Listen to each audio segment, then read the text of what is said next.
Boa tarde, minha gente. Sejam bem-vindos. Me ajudem naquele teste maravilhoso de imagem e som. Como é que tá aí para vocês? Tudo de boas? Estão conseguindo ver e ouvir tudinho? Me digam aí, por favor. Estou esperando a nossa convidada, mas ela já entrou aqui, que eu já vi. Ana Cláudia, estava sentindo falta de você, diretamente da Chapada Diamantina. Que bom que você voltou. Vou esperar só dar um tempinho aqui, entrando para a gente convidar Raíssa Bonfim, nossa poeta de hoje, dessa tarde de hoje. Então, sejam bem-vindos, espero que estejam se cuidando, se reenergizando, que os tempos estão bem difíceis.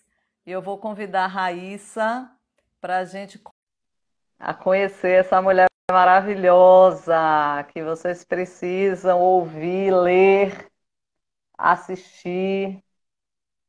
Espera aí, só que Raíssa está recebendo convite aqui para entrar na nossa live. Pessoal que está entrando agora, estamos na penúltima semana das nossas lives de Profundanças, penúltima semana da segunda temporada. Estamos aí nessa jornada desde abril. Enviei o convite para a Raíssa. Raíssa, se você estiver ouvindo, é só aceitar o convite para a gente iniciar esse diálogo. E é isso, hoje a gente vai para Salvador conversar com essa mulher, uma mulher múltipla, que é pesquisadora do campo das artes, que é poeta, performer, produtora cultural, atriz, bruxa e tudo mais. Raíssa, se você estiver assistindo, eu mandei o convite voltou. Aí eu estou mandando outro agora para você.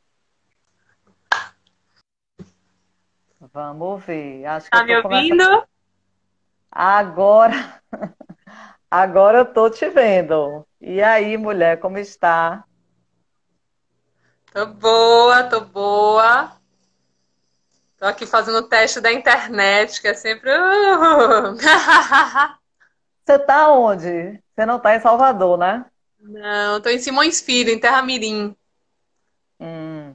Então, minha gente, hoje a gente vai conversar com Raíssa. Raíssa, que é de Vitória da Conquista, mora em Salvador há muito tempo. Só que ela está hoje numa área que tem um pouquinho de dificuldade de acesso à internet. Então, se a internet cair, se travar, vocês não saiam, fiquem aí para a gente continuar esse diálogo. Então, Raíssa, boa tarde, seja bem-vinda às Boa nossas lives. tarde. Por aceitar o convite. Diga alguma coisa para estar conseguindo te ouvir e te ver, por favor.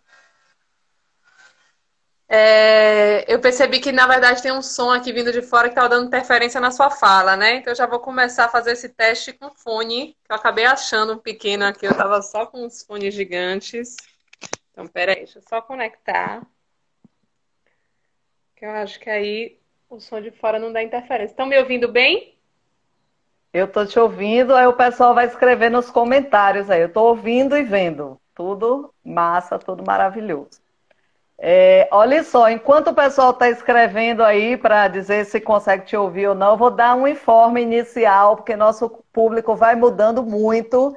Então, para quem está chegando agora, sejam bem-vindos. Vocês estão na live do projeto Profundanças. E Profundanças é um projeto criado aqui na Bahia 14, destinado ao mapeamento e publicação de escritoras, em sua maioria inéditas e nordestinas, mas desde 2017, a cada edição das antologias da gente, a gente tem convidado escritoras que já têm uma caminhada na publicação autoral, que é o caso de Raíssa, por exemplo. Então, clicando no link da nossa bio, vocês vão achar os 3 livros de Profundanças, 1, 2 e 3, são nossas antologias literárias e fotográficas, estão disponíveis para download gratuito. E vocês vão achar também nosso canal no YouTube, que é onde nós estamos colocando todas as lives que vêm sendo realizadas desde abril. Então, essa live de Raíssa, no final de semana, também vai estar lá, certo? Então, cliquem aí no link da nossa bio, conheçam nossas antologias, e hoje a gente vai falar com a autora que está no livro 3, que é Raíssa Bonfim. Então, Raíssa, quem é você? Quem é Raíssa Bonfim? Como é que você se apresentaria para as pessoas que estão assistindo? Bom, babado, né? Colocar assim. É, eu Eu gosto não de estou começar conseguindo por. te ouvir. Não tá me ouvindo agora? Oi, oi, oi. Nada? Vixe, peraí. Não dá para ouvir. Ouviu agora? Tá Talvez me o ouvindo? fone esteja. Não dá para ouvir. Não tá me ouvindo ainda? Eu tirei o Não. fone, deixa eu botar de novo. Eu não estou conseguindo. Agora, Vocês estão conseguindo ouvir, Raíssa? Eu não estou conseguindo. alguém falou que escuta as duas. Estamos ouvindo Raíssa. Acho que foi algum Eu problema não... aí, E Dani. agora? Você me ouve? Sim. Eu não estou conseguindo te ouvir. E agora, o que será? Eu vou fazer o seguinte: eu vou tirar você e convidar de novo, tá? Espera aí.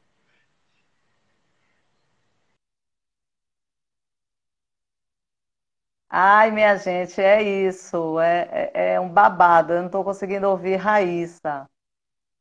Mas vamos lá. Se preciso for, para não perder o tempo da conversa, a gente abre outra live.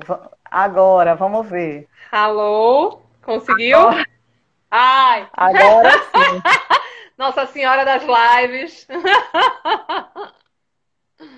Não dá para ficar sem ouvir sua gargalhada, né, mulher? Pelo amor de Deus. Pois então, eu estava me apresentando, não era isso? É, Bem, eu sou Raíssa, mãe de José, sempre um bom começo. Professora de artes cênicas, artista ali, né, das artes. Eu já nem sei mais muito por onde começar. Antes eu começava me anunciando como atriz, agora eu já sinto que realmente é um campo mais dissolvido, assim, né? Eu falo que eu sou das artes cênicas e literatura, assim, né? Então, ali naquela encruzilhada entre teatro, dança, performance, escrita e o que vier. Que aí também eu sinto que cada vez mais as linguagens elas vão se mesclando para abrir possibilidade de expressão, né? Então, acho que é isso. Ai, adoro, porque quando a gente tem dificuldade de dizer o que é uma coisa só e já está no caminho da encruzilhada, eu acho que a coisa começa, o caminho começa a se abrir mais, né? Então, me identifico com sua fala. Então, para abrir os caminhos da live, vamos começar com um poema seu para o pessoal que está assistindo? Vamos, eu comecei, separei um aqui que está em Profundanças, né? Um dos que aparecem lá. Poema singelo, que chama Na Beira do Riacho. O amor é uma mala antiga que esvaziei na beira do riacho daquele vilarejo onde passei minhas férias. O que restou dali? A boca suja de terra, um regador de plástico, 3 palavras úmidas e essa lágrima que não acabou de cair. Eu adoro esse poema. Eu me vejo tanto nesse poema, à beira desse riacho. E eu vou conectar esse poema com a primeira pergunta, né? Eu sinto você como uma alquimista, uma bruxa, uma transmutadora de realidades. E a pergunta é: qual o lugar da escrita poética nesses seus renascimentos cotidianos? É, eu sinto que tem uma coisa que cada vez mais o que se chama de escrita poética transvasa o sentido só de escrita enquanto palavra no papel ou no computador e vai para as escritas possíveis, né? Então eu sinto que cada vez mais diariamente eu tenho necessidade de abrir espaços, né, ritos cotidianos de dançar, escrever, cantar, criar coisas, criar, né, criar formas de expressão artística. E eu sinto que isso tem a ver realmente com me apossar cada vez mais dessa, dessa potência de criar sentidos, de reelaborar sentidos, de realinhavar sentidos. Eu sinto que isso, de fato, vai me deixando cada vez mais viva, no sentido de estar atenta ao nascedouro, né, das coisas, aos ciclos de morte e vida das coisas, para operar isso também enquanto morte e vida de sentidos, os sentidos que se desfazem, outros que se inventam, e sempre atualizar a minha presença é, nessa mecânica, nessa mecânica sutil, né? Então, eu sinto que o fazer poético, tanto a escrita, né, de poemas, quanto outros fazeres poéticos que têm habitado o meu cotidiano, ocupa um lugar para mim indispensável, que é o lugar porque a gente está vivo, né? Mas a vida são várias camadas, né? A gente pode estar vivo e bem morto, a gente pode estar vivo e mais ou menos morto. Então, esse lugar de estar cada vez mais dentro da vida, cada vez mais ativando, né, o conjunto de células, uma vivacidade que se coloca enquanto criadora de sentidos no mundo, eu sinto que isso, meu modo de fazer isso é através do fazer poético, do fazer artístico. Essa fala sua assim, me toca bastante, principalmente nesse momento que nós estamos, né? Envolvida nesse ciclo de uma transformação assim que é coletiva, que é planetária, que veio da pior forma possível, da forma mais trágica possível. E a gente precisa buscar essa reconexão, né? Essa força aí com o invisível, das mais variadas formas. Tem horas que a gente não consegue, transmuta isso em poesia. E aí eu queria já fazer uma outra pergunta, que é uma curiosidade. Nesse período em que você me parece estar um pouco recolhida, no sentido de estar recolhida da capital, da metrópole, como é que está sendo esse seu processo? Você está escrevendo poesia nesse momento, desse recolhimento? Olha, escrever mesmo eu tenho escrito pouco. Eu comecei, na verdade, a quarentena lendo bastante e tentando manter uma rotina de escrita. Mas aí foi no meio da quarentena que houve espaço para essa mudança aqui para Terra Mirim, né? Que é uma comunidade, um sítio, assim, perto de Salvador, em Simões Filho. Vim para cá com meu filho, né? Tenho um filho, José, de 4 anos.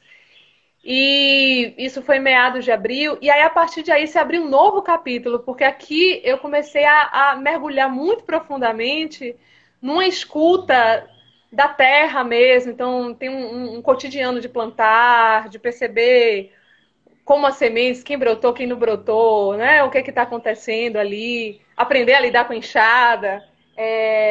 Acabei de tomar um banho aqui do chá de Artemisia que eu fiz.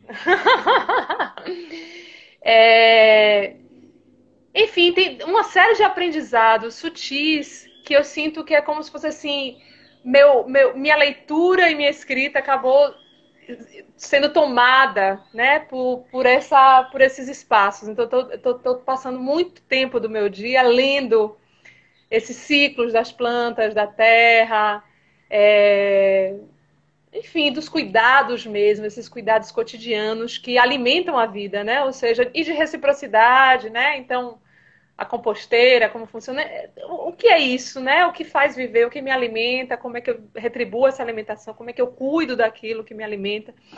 Então, que para mim tem um fundo completamente prático, é aí que está a vida, ou seja, sem isso não se vive, né? Não tem vida no planeta. e ao mesmo tempo completamente poético mesmo, porque é realmente um tipo de nutrição em diversos campos. E aí eu fiquei com menos tempo para a escrita em si, né? E tanto para a leitura diminuiu muito o ritmo de ler e escrever, mas vai voltar. É só um tempo de ajuste e de encantamento. Eu sinto que eu estou nesse momento da infância, né? Maravilhada e ao mesmo tempo me sentindo uma grande aprendiz, né? Dessa nova perspectiva de cotidiano, que é a que eu entendo que eu quero permanecer nela daqui para frente. Então, estou sentindo que também está tendo uma guinada de ética de vida, de ética cotidiana.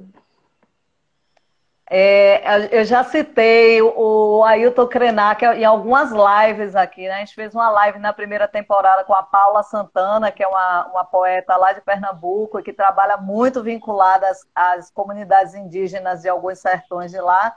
E, novamente, a sua fala me faz lembrar de uma conferência que eu vi recentemente dele, dos escritos dele, de se isso que nós estamos passando não servir para mudar a nossa percepção com relação ao mundo e a nossa percepção no mundo, então não teremos aprendido muito, né, com o que está acontecendo. Mas vamos lá, vamos falar mais um poema seu para o pessoal que está ouvindo. Agora eu vou falar um que é do livro Maré Cavala, que foi o último que eu lancei agora, em março, no Festival de Ilustração e Poesia, que é um festival que eu gosto muito também, de Flávia Bonfim. Vi que Bruno apareceu aí. No lançamento também, o Maré Cavala também é o nome de uma performance show, que é com Rafa, que também apareceu aí. Eu não consigo ver quem tá agora, mas vi os nomes aí surgindo. Então, chama O Gesto de Sirena, esse poema. Só um minuto que deu aqui. Abram minha boca, vou soltar um grito, fazer a noite visível. Partículas que meu timbre excite, volumes que minha língua apalpe, comunguem em mim o gesto escuro e íntimo. Me disponho a isto. Mas não acendam as luzes, por favor. Não pintem os cantos das paredes de branco. Eu quero os fantasmas desta casa intactos. De que vale ser fulana ou cicrana, sem trazer na pele, na pupila, na palavra, o tempo lato e o hiato em que legiões persistem e vagam. Sendo a que passa e na qual permanecem as sombras, as marcas, receitas, relógios liquefeitos, artimanhas. Eu abro suas bocas e solto um grito onde a noite se anuncia e verte o líquido lácteo de galáxia e vertigens no peito, no piso, pelas gretas da porta, escadas, pelos ralos, pelos rabos. Inunda tudo de breu. Ninguém mais pode fugir ao espanto. Ai, que lindo esse poema. Eu ainda não li o seu livro, que é de 2020, na Maré Cavala, mas por esse poema aí, novamente eu me vejo, eu me identifico com os seus escritos. E vou conectar um verso que você disse agora com a próxima pergunta, que você disse, vou soltar um grito, fazer a noite visível, né? Quando você começa o poema, que você fala, abram a minha boca. E aí a pergunta é, além de poeta, você disse logo no começo da live, você é performer também, né? Mais uma coisa que nos unifica, né? E aí, quais desaprendizados, na verdade, a ação performática tem trazido para você enquanto uma mulher que sonha e luta? O que você tem desaprendido no ato da performance?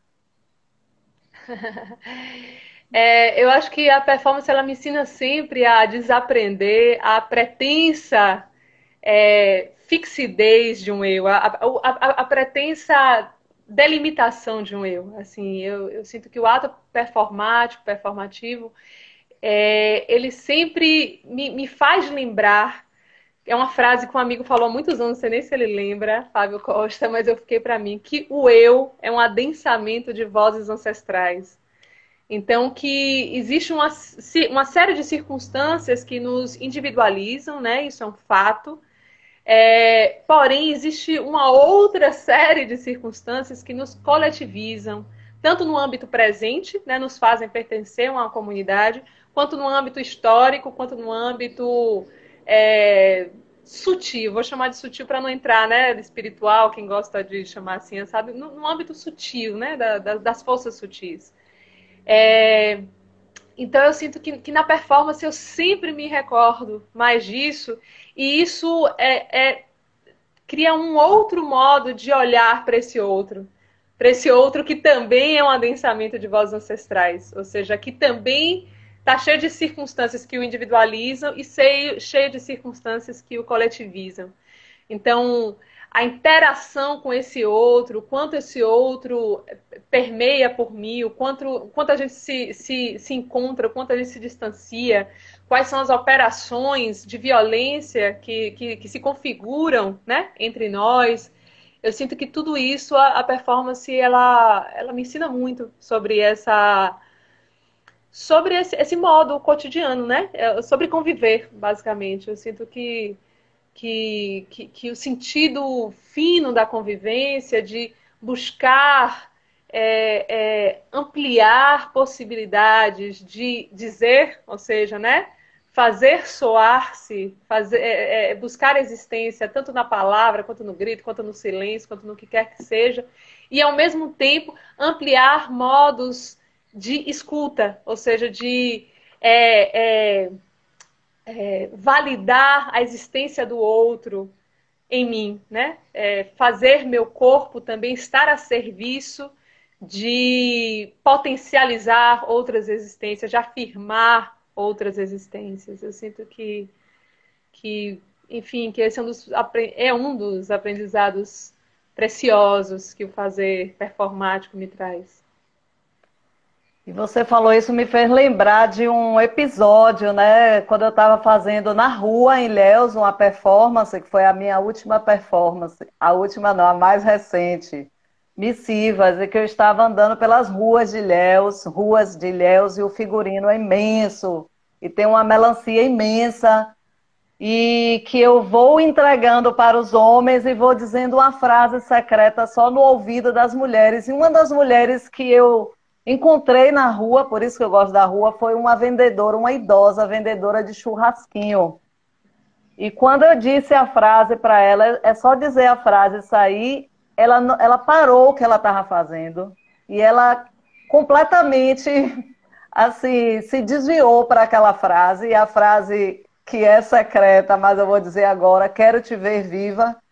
Eu andei vários passos olhando para trás, ela tinha parado de trabalhar, ela não tirava o olhar dela do meu. Então, até eu desaparecer, eu desapareci com aquele olhar daquela senhora que estava na rua.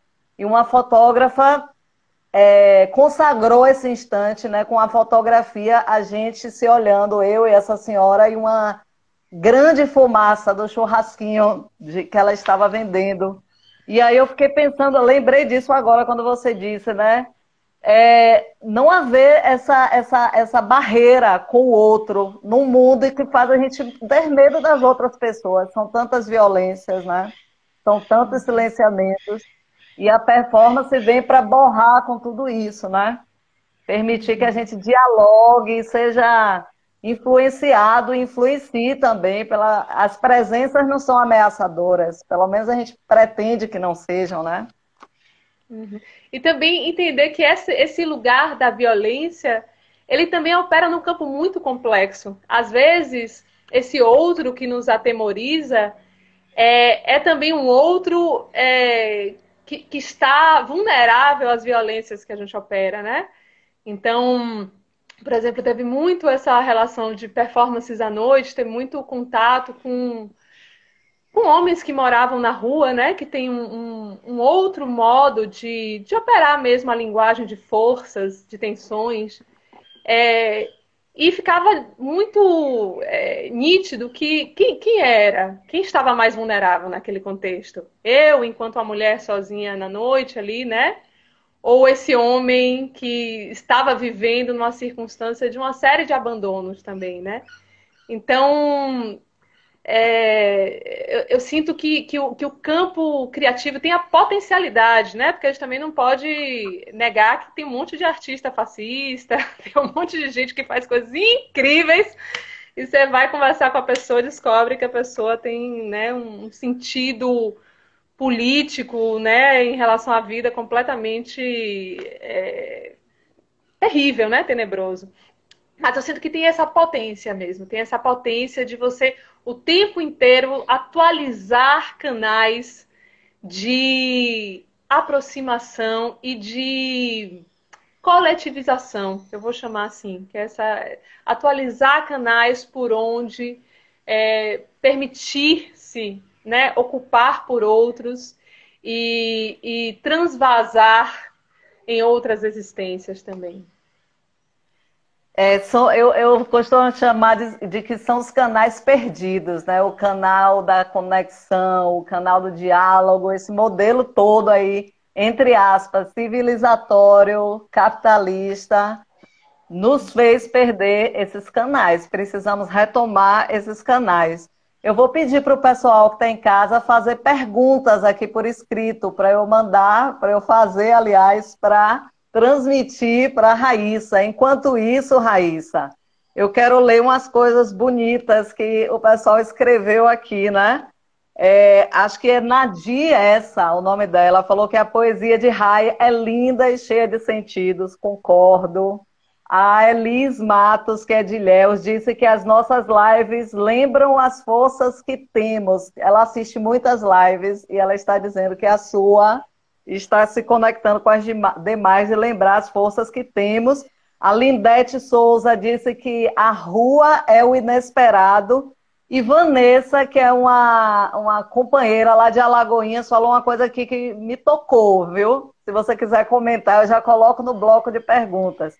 Ela disse que ouviu numa aula de literatura a professora dizendo que quem quiser viver de poesia vai morrer de fome. Você queria comentar essa afirmação da professora de literatura? Morrer de fome, né? A gente pode se pegar até pelo sentido poético, né? Quando a gente assume o fazer artístico, de alguma modo a gente está também se abrindo para sentir profundamente uma série de fomes e no fundo delas, né? Deixar de mascarar nossas fomes mais profundas, mais basilares. Mas no sentido prático, né? Dessa ideia de que o artista, o fazer artístico, né, ele é um fazer de miseráveis, porque as circunstâncias, né, que nos oferecem em termos de campo de trabalho são circunstâncias muito miseráveis mesmo. É, isso é uma realidade, né? É uma realidade, assim, decidir investir no fazer artístico é decidir realmente optar por um espaço de pouquíssimas garantias de sustentação financeira, né? Eu digo. Mas, claro, aí a gente vai ter que entrar mesmo. Não tem como falar disso sem entrar num sentido maior do que é sobreviver, né? Quando ela fala morrer de fome, ou seja, a pessoa não consegue sobreviver, né? O que é sobreviver? O que é viver, né? Então, eu sinto que, assim, recusar as potências que a gente tem no mundo, quaisquer que sejam, e principalmente, a gente tem várias potências, mas tem as principais, aquelas que são a base da nossa existência, do nosso brilho, né? Da nossa vibração enquanto seres que inspiram, que reverberam. Recusar essas potências é se permitir morrer, é se permitir estar completamente submetido a um sistema que é um sistema de morte, né? Esse sistema em que as pessoas não conseguem sobreviver do seu próprio trabalho é um sistema de morte. Então, eu sinto que, assim, essa é a pior morte. Essa realmente é garantida, né? Você recusar a sua potência de vida em prol de um medo, né, que é colocado, que o sistema nos... Deixa eu ligar aqui uma luz, né, que foi escuro. Que tem todo um sistema nos incutindo esse medo para que a gente realmente abra a mão das nossas forças vitais e vire mão de obra barata, né, para cumprir a função de outros, para trabalhar para outros. Então, se a gente cede a isso, aí é garantido que a gente está perdendo mesmo, assim, a nossa vida. O outro, se arriscar no mercado do trabalho, do fazer artístico, aí, meu irmão, aí tem os riscos, viu? Tem os riscos grandes, tem toda uma circunstância de vulnerabilidade, sim. Porém, tem que ser. Quando tem que ser, tem que ser, entendeu? Tem que ser e a gente vai se reinventando a cada dia. Mulher, tem mais perguntas do público aqui. O povo hoje está inspirado nas perguntas. É cada pergunta babado eu vou fazer aqui. Mas antes disso, o pessoal que chegou agora, que está assistindo a nossa live pela primeira vez, convido vocês a lerem as nossas antologias de Profundanças. São antologias literárias e fotográficas que estão disponíveis para downloads gratuitos. E nós temos um link aqui na nossa bio do perfil. Vocês clicando vão achar as 3 antologias que são lindas. E vão achar também o link do nosso canal do YouTube, onde tem todas as lives e a gente alimenta semanalmente esse canal do YouTube. Vamos lá. E Raíssa maravilhosa está em Profundanças 3. Então, clicando depois da live nesse link, vocês acham os 3 livros. Olha só, tem uma pessoa que eu amo, admiro muito, não conheço pessoalmente, mas admiro a arte, que é o Yuri Tripodi. Ele mandou uma pergunta aqui para a gente, maravilhoso. Ele falou, começou dizendo que é interessante refletir sobre coletividades, né? E lançou essa pergunta aqui: uma pessoa sozinha está realmente sozinha? Essa é uma pergunta assim que eu não consigo pensar nela sem pensar no autor, né? Em Yuri, essa figura assim realmente incrível, né? Eu admiro muito ela, assim, sou bem, eu queria mandar um beijo. Não, tem muita gente muito querida aqui. E eu acho que Yuri, por exemplo, para mim, ele sempre também é uma pessoa que, ao olhar para ela, assim, eu sempre consigo. Fica muito evidente essa coisa de um ser múltiplo, sabe?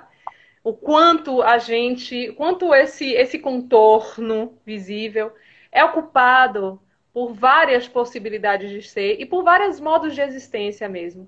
Então, eu diria que sim, que eu acho que todo ser é um ser coletivo. E como eu disse, é tanto coletivo por uma circunstância presente, contemporânea, ou seja, porque cada ser traz em si as sementes da sua comunidade, seja ela qual for.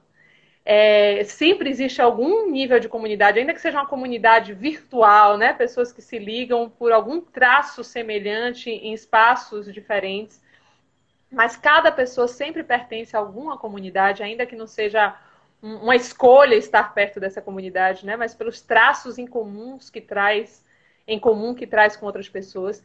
Então, pela circunstância contemporânea, pela circunstância histórica, porque a gente é resultado de uma série de operações de outros seres, não só de outros seres humanos, né, que nos geraram, mas de uma série de outros seres que nos permitem existir, né, das plantas, das coisas que a gente come, ou seja, outras existências o tempo inteiro estão passando por nós. Tem uma coisa, por exemplo, que eu falo muito nas minhas aulas de voz, né? Eu sou professora de voz, e aí na coisa da respiração, para mim, por exemplo, é incrível pensar no ar, né?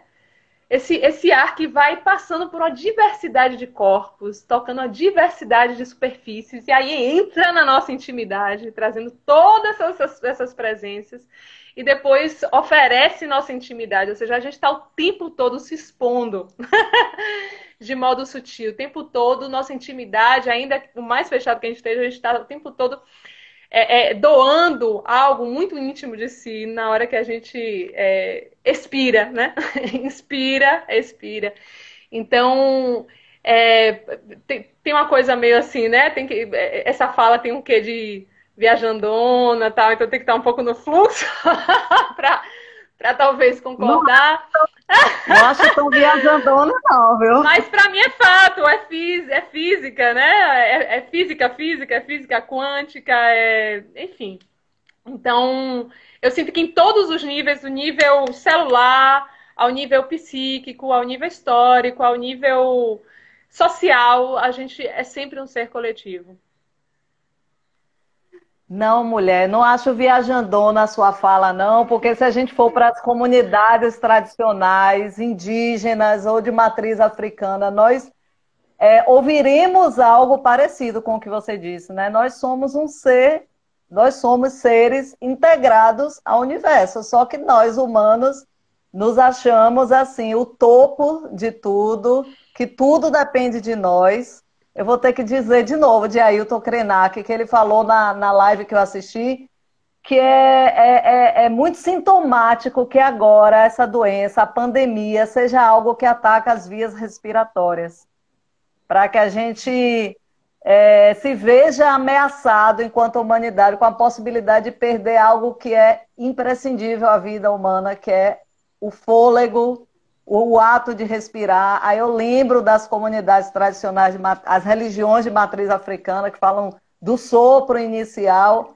Não é viagem, não, isso que você está falando. É porque nós não fomos educadas e educados para ter essa compreensão, né, mais Não, eu ampla, não mais acho nem um pouco viagem. Eu realmente acho que é algo bem sério, bem real. Eu falei assim que tem essa prosódia, ela se difere às vezes, né, de outras prosódias, de outras. Então, às vezes, quando chega, pode chegar num sentido meio, né? Quem fala viajandona é essa? Mas eu pessoalmente acredito piamente em tudo isso. também. Mulher, vamos para mais um poema e depois do poema eu vou fazer mais duas perguntas. Mas espera aí, que chegou uma fala tão linda aqui que eu vou ler, porque tem a ver com isso que você falou agora. É o perfil Ominirá Cerâmicas. Falou uma coisa linda. Aninha. Se estamos em nossa missão, tudo irá fluir. Seremos felizes e sobreviveremos. Eu achei lindo isso e preciso ouvir essas delicadezas também. Mas vamos ao poema. Ó, eu fiz aqui, eu corri o risco de escolher para esse terceiro poema um outro poema de Maré Cavala, que a gente musicou, né? Rafa tá aí presente também. A gente musicou para esse show performance. E aí eu não ensaiei antes a música. Eu falei, será que eu falo o poema? Será que eu arrisco cantar, que eu não me lembro direito a melodia? Eu vou arriscar cantar. E se eu errar, vocês aceitam, né? Vocês me acolhem. Vou tentar, assim, essa coisa da capela, pá. Vamos ver o que acontece. A Mulher de Água chama.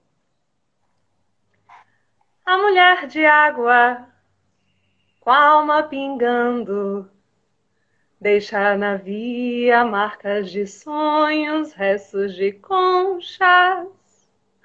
Seus dedos, seus lábios, jamais a sossegam.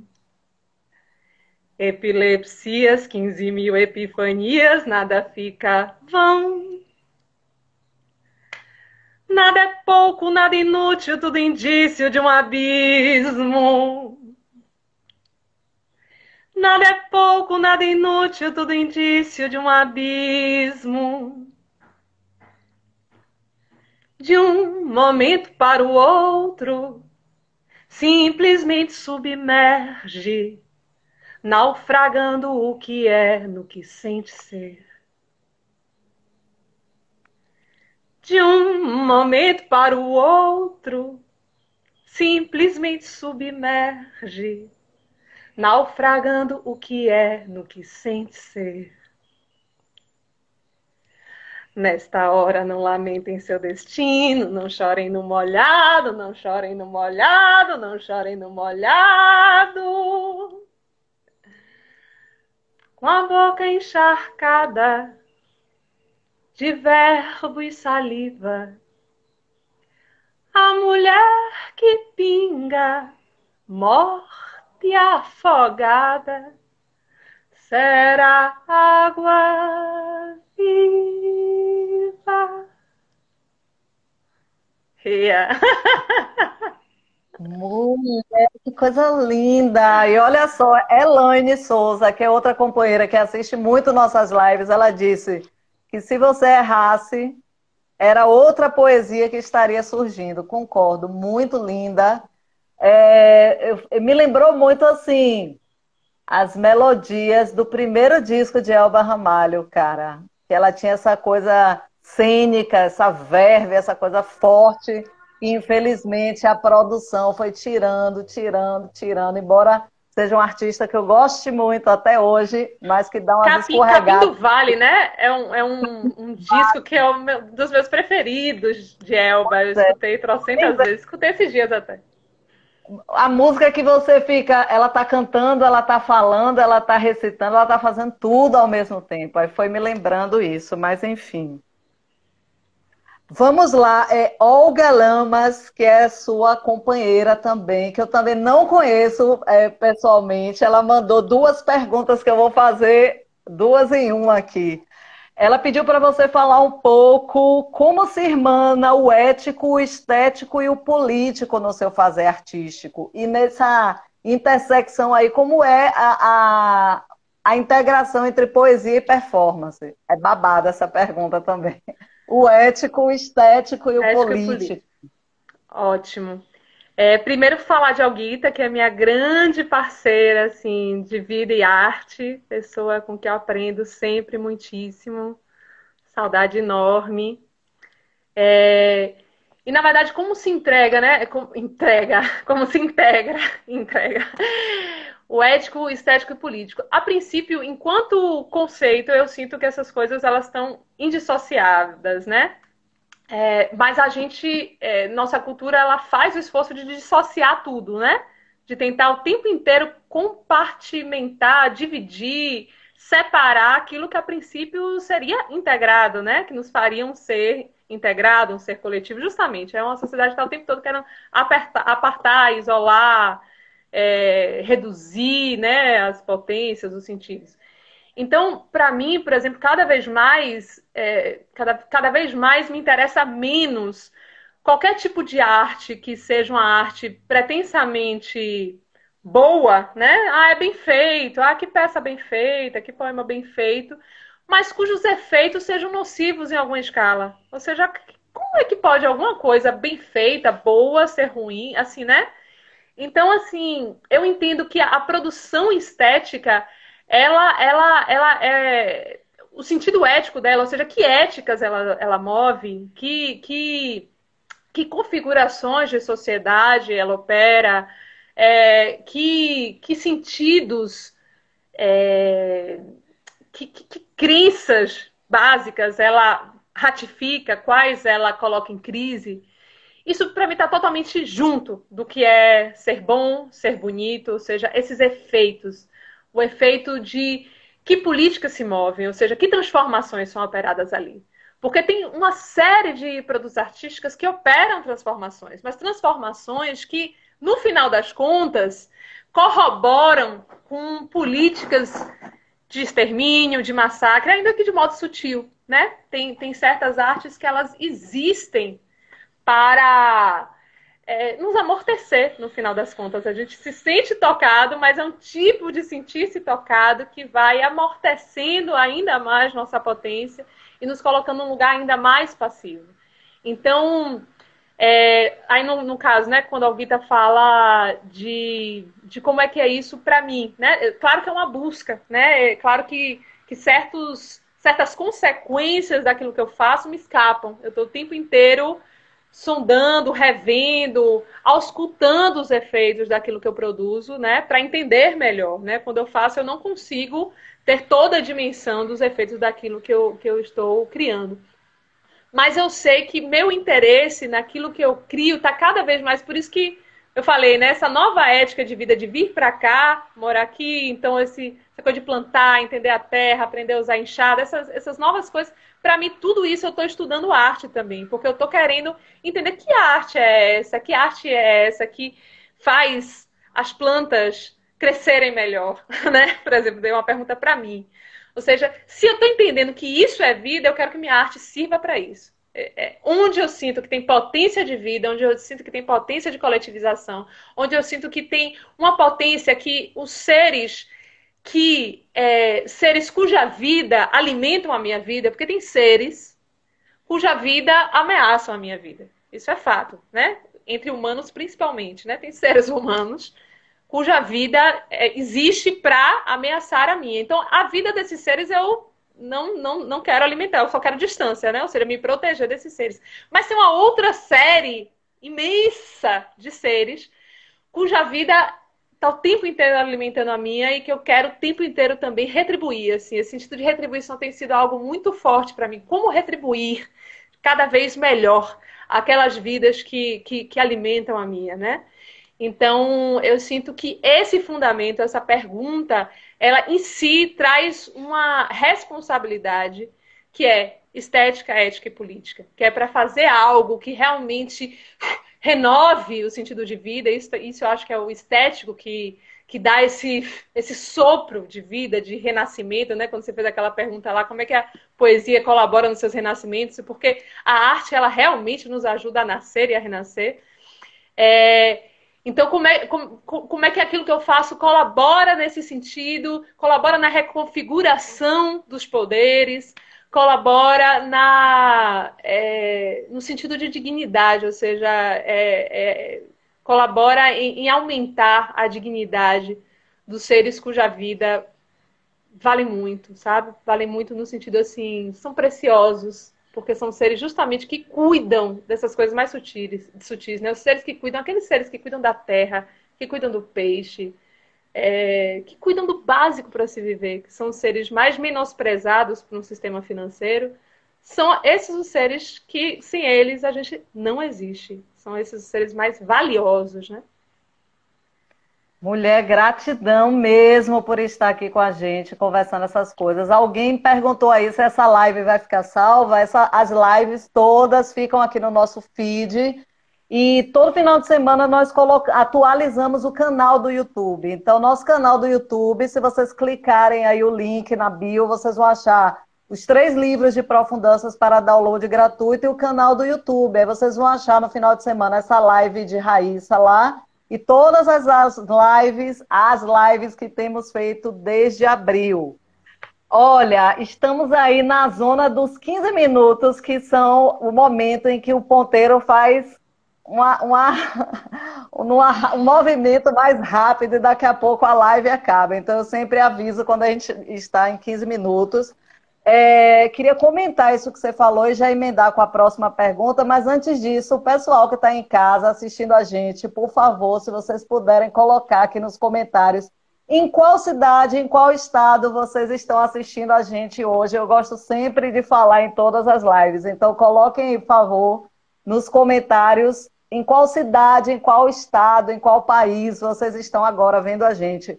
Raíssa, uma coisa que você disse aí que eu quero só complementar é o seguinte: essas divisões entre o ético, o estético e o político, quando é feita no campo da arte, às vezes reafirma muitas hierarquias, muitas assimetrias, muitas desigualdades, né, no campo artístico. E falando pela literatura, a galera que sempre fala isso, que a literatura não tem compromisso político, não é que tem um compromisso político, mas como arte ela tem uma existência política. Geralmente é a galera que faz o poema perfeito, que até emplaca prêmios, mas que tem uma existência política contra outras tantas existências. Se é que eu estou conseguindo me fazer entender, né?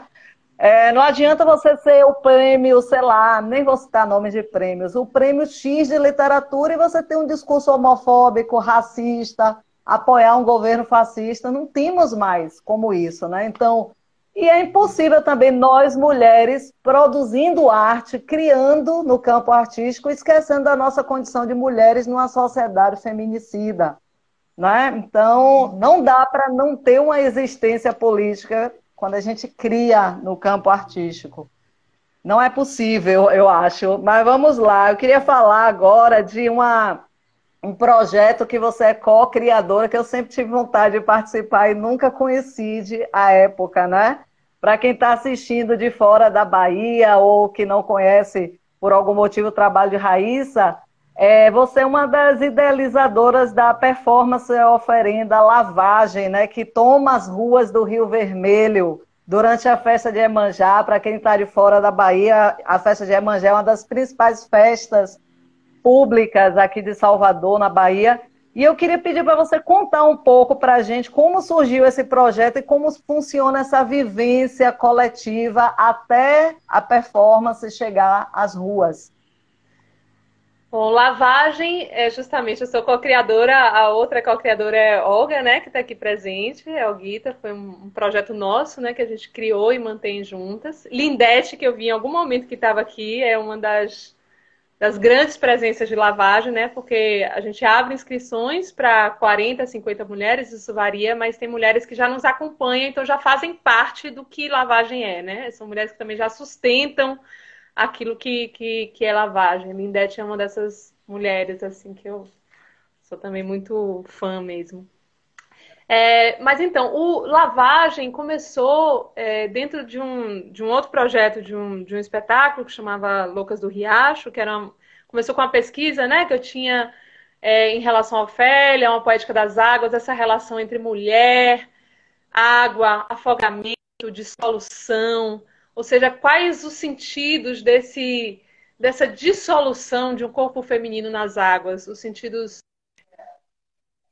revelam nisso e quais potências também se revelam nisso, porque também eu comecei a achar que existia um modo, uma poética das águas que permitia abrir novos canais de existência, a partir de um fundamento que é as gramáticas disponíveis, não só a língua que a gente fala, né? No nosso caso, a língua portuguesa, que é uma língua do colonizador, né? Mas até as gramáticas gestuais, ainda que a gente tenha várias heranças, né, que nos dão, que nos ajudam em termos de vitalidade, a gente tem sorte, né, em vários sentidos, ainda que sejamos um povo composto por uma série de violências, a gente também tem uma série de belezas herdadas, né, uma série de forças herdadas. Mas as gramáticas disponíveis, bem aceitas, do gesto, da fala, ou seja, da comunicação, elas são gramáticas que sempre, cujos signos, né, o que são operadas a partir dos lugares de poder. Ou seja, elas oferecem, o repertório vem a partir do colonizador, né, de quem ganhou a guerra. E quem imprimiu o seu poder sobre outros, né, quem conseguiu escravizar outros. Então, para mim, ficava evidente que todos os corpos que não correspondem a um lugar hegemônico têm menos possibilidade de se exprimir pelas gramáticas, né, que estão por aí. Então, a gente tem mais necessidade, então no meu caso, a gente, enquanto mulheres, tem mais necessidade de inventar mesmo outras gramáticas, inventar outros modos por onde nossa existência encontre caminhos de transvasar, de se expressar, de encontrar, de tocar em outros. E Olga, por outro lado, tinha uma pesquisa sobre o silêncio, tinha uma performance, tem ainda, né? Assim, essa performance existe e sempre continua existindo, que é a Sagração, que é uma performance que ela andava com uma cabeça coberta de flores por 1 hora pelas ruas da cidade. Então era essa mulher, né, Olga, essa mulher alta, esguia, aquela cabeça coberta de flores, isso era um acontecimento mesmo. E aí a gente pensou em unir por aí essa ideia de mulheres, um grupo de mulheres para, né, fazer essa lavagem, essa coisa da cabeça de flores, essa relação do presente para Iemanjá. E aí Liz, que estava em Loucas do Riacho, falou, bom, se é um presente para Iemanjá, cabeça de flores, vamos fazer no dia de Iemanjá, né, que era bem... o projeto pegava, assim, em fevereiro. E aí foi assim que a gente definiu, foi o primeiro ano, 2017, então a gente abriu essa convocatória pública. E aí a cada edição eu sinto que a gente vai descobrindo o que é lavagem, ou seja, é um projeto que a gente idealizou, mas que a gente vai o tempo inteiro descobrindo o que ele de fato é, né? Então, descobrindo as responsabilidades cada vez mais profundas que ele traz, porque a cada edição a gente vai tendo mais responsabilidades estético-ético-políticas, ou seja, vai tendo que se, mesmo assim, sabe, a gente não pode fugir, né, às demandas que vão surgindo quando um projeto vai ganhando lastro. Então, quando a gente está mobilizando uma série de afetos de mulheres juntas, quando a gente está criando um novo acontecimento numa festa tão simbólica e tão importante para a cidade como Iemanjá, quando a gente está conseguindo reverberação das mídias sobre isso. Então, cada ponto desse, né, o cuidado com esse coletivo que se forma, o cuidado com cada mulher que participa, o cuidado com os discursos que se criam nesse coletivo, ou seja, esse coletivo, quais corpos compõem esse coletivo? Qual diversidade ou não diversidade de corpos compõe esse coletivo, né? Então, cada vez mais a gente está tendo mais responsabilidade inclusive, as responsabilidades rituais, né? Eu sou do candomblé, sou abiã, né? Frequentadora não iniciada, mas o candomblé é o espaço de saber onde eu me sinto cuidada, onde eu consigo, né, me sentir fortalecida. E então essa responsabilidade, inclusive com Iemanjá, né, com essa entidade, ou seja, esse ano mesmo a gente quase não ia fazer por uma série de circunstâncias que estavam dificultando mesmo a viabilização da edição. E de repente era como se fosse assim, não tem mais como não fazer. Tem mais essa não, entendeu? Tipo assim, tem que fazer, assim, tem outras demandas aí né, que já foram geradas, tem que fazer. Então eu sinto que foi um projeto que alcançou um grau de mobilização, de afetos, de sentidos, de sutilezas no mundo prático e espiritual, que é um projeto que nos ultrapassou em certo sentido. Ixi, acho que alguém está me ligando. Deixa eu desligar aqui, peraí. No meio da live. Raíssa, só avisar rapidinho que tá faltando 5 minutos para a gente terminar, tá bom? Não, mas é isso, concluo aqui, dizendo que é um projeto que hoje em dia a gente realmente serve a ele, né? Um projeto que existe, que eu sinto que eu e Olga, a gente vai o tempo todo se fortalecendo e se munindo de mais saberes, atualizando mesmo nosso sentido político, nosso conhecimento mesmo, nossas reflexões para dar suporte cada vez melhor para que ele aconteça. E eu espero um dia poder permanecer durante um tempo em Salvador, no mês de janeiro, para participar dessa vivência, porque não é só chegar e fazer a performance no dia, tem toda uma vivência que antecede, por isso que eu não consegui 4 dias participar ainda. anteriores. Pois é, olha, vamos lá. Eu vou ler aqui as cidades da galera que assistiu a gente hoje. Queria pedir para você já pensar no poema de encerramento, porque depois que eu ler só vai dar tempo de poesia e tchau para o pessoal que assistiu a gente hoje. Então, hoje a gente teve o pessoal assistindo de Salvador, de São Paulo. Inclusive, quero mandar um beijo para a Luz Bárbara, de São Paulo, companheira, performer e poeta também, que está aí assistindo a gente. Fernanda, eu vi que Fernanda Almeida Prada de São Paulo está aí, que meu amor. Itabuna, Vale do Capão, Fortaleza, Brumado aqui na Bahia, João Pessoa, Crateús no Ceará, Entre Rios aqui na Bahia, Camaragibe, Pernambuco, Lençóis aqui na Bahia, Poço Redondo, Sergipe, Ilhéus aqui na Bahia, Recife, Pernambuco, Ipiaú aqui na Bahia, terra de insanos, Belo Horizonte, Barra Grande, Maraú, aqui na Bahia também. Então, realmente foi uma live linda. Quero agradecer muito a você. Gratidão por trazer essa luz, essa energia fluida para as nossas lives. E queria pedir para encerrar, para você recitar um poema e fazer suas palavras provisoriamente finais. Bom, eu tinha separado 3 poemas e botei mais um, assim, por se acaso, por se acaso vai ser ele, que é um poema super antigo, eu escrevi em 2008, já Nanda Almeida Prado, que eu amo, tá aí, Vicky Dani também, que é uma queridíssima amiga e filha de Nanda, também estão aí. Foi um poema que eu recitei em algum momento lá em São Paulo também, estava um tempo sem olhar para ele, ele sempre volta, e aí hoje eu falei, vou resgatar ele de novo, atualizar esse poema mais uma vez, que chama-se As Éguas Relincham por Trás das Fechaduras. As éguas permaneceram na cidade quando as florestas desapareceram. Continuam correndo como loucas dentro dos apartamentos, desejando derrubar todas as portas, desejando devorar a geladeira inteira ou os doces dos baleiros, relembrando os tempos dos pastos verdes sem donos, sem cercas. Adquiriram, para a segurança de todos, o hábito de se amarrarem ao pé da cama ou a outro objeto rígido, esperando que algum adestrador chegue com uma fórmula mágica de enganoso codinome amor e as amance.